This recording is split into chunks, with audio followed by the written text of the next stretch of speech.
Assalomu alaykum. Bu bizning Sorob 400 litrli dori sepadigan apparatimiz hisoblanadi. Hozirda bu apparatimizga to'g'risida qisqacha ma'lumotlarni berib o'taman. Birinchi ishi apparatimizning motoridan boshlaymiz. Bu apparatimizning motori bu yerda benzin quyadigan joyi.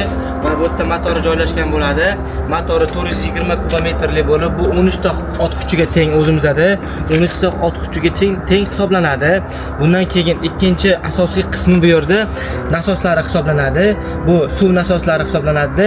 Bu nasoslarni ishlatayotgan paytimizda mana bu tarafida buni qarasanglar yog'ini quyib qo'yish kerak bo'ladi. Ya'ni sari yog' deyiladi, yog' qo'yiladi bu tarafida. Keyin bu tomonda esa o'sha o'zimizning mototsikllarga quyadigan yog'imizni qo'yib boramiz. Keyin mana bu yerda bumizda filtr vazifasini bajaradi. Ya'ni suvni filtrlovchi hisoblanadi. Bu yordamida o'sha mana bu yerdan kelayotgan suvimizni bu filtr qilib o'tkazib beradi.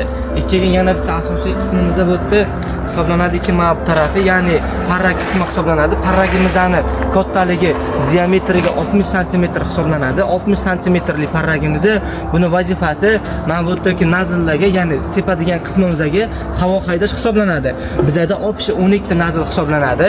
12 ta nazlimiz suv sepadi bir vaqtning o'zida.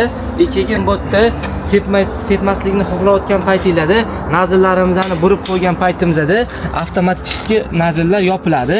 Buni ochgan paytimizda bu ochib suv sepishni boshlaydi.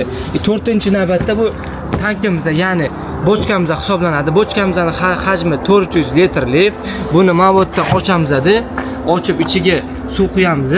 Ichki qismini ko'rinishi mana bunaqa bo'ladi. Ichki qismi, ichki qismida buni qo'yib suv solamiz. Bu o'sha suvdagi yomon narsalarni o'ziga olib qoladi. Keyin buni qo'yamiz-da, suv solib to'ldirganimizdan keyin buni yopamiz. Keyin yana bitta qismi mana bu tarafiga, mana bu tarafi bu narsamizda bizda ichidagi suv qismini ko'rsatadi, ya'ni protsentda, foiz hisobida 70, 80, 90 doimo 80 ga qo'yib sepganimiz yaxshiroq bo'ladi. Shunda mashinaga nagruzka tushmaydi. Hozir bizda moyni qanchada quyish kerakligini ko'rsataman. Ya'ni buni boshlashni nasosdan boshlayman. Ya'ni bu yerda moyimizni har 10 gektarga birinchi martasiga almashtiramiz. Birinchi marta almashtirganimizdan keyin ikkinchisini har 20 gektarga almashtiramiz. Bu yerda hammamiz bilamizki, oddiy mototsikllarga quyiladigan yog'ni qo'yamiz bu tarafda. Keyin motorning asosiy qismi bu mana bu tarafga quyadigan joylari bor. Yog' quyayotganimizda, mana bu yerda yog' quyayotganimizda bunda ham o'zimizda ishlatadigan oddiy mototsikillarning yog'ini har 10 birinchi martasiga 10 gektar ishlatib olamiz. Quymaymiz. Har 10 gektarimizdan keyin bunga har 20 gektarga yog' quyamiz. Keyingisidan. Keyin bu yerda bu tarafimizga joyimiz bor. Bu yerda quyayotgan paytimizda birinchisida har 10 gektardan keyin bitta quyamiz, almashtiramiz. Keyingisini har 20 gektardan keyin bunga yog' quyib boramiz, yog'ning sostenasiga qarab.